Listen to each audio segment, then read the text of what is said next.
இப்போ ஸ்ரீனிகா பாப்பாவோட நிலைமை என்னன்னு உங்களுக்கு தெரியுமா?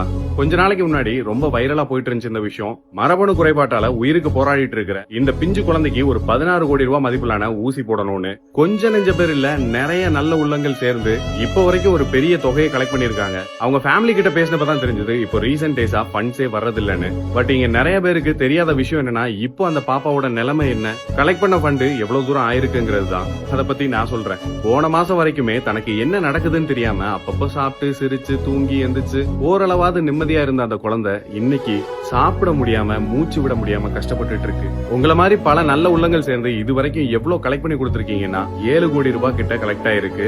இது ரொம்பவே பெரிய விஷயம். ஆனாலும் அந்த குழந்தையோட தேவைக்கு அது பாதி கூட பூர்த்தி ஆகலங்கிறது தான் நிஜம். இங்க பல பேர் என்னன்னா, நான் கொடுக்குற அமௌண்ட் ரொம்ப கம்மியா இருக்கும்னு நினைச்சு அவங்க தப்பா நினைச்சிருவாங்களோன்னு நினைக்கிறீங்க.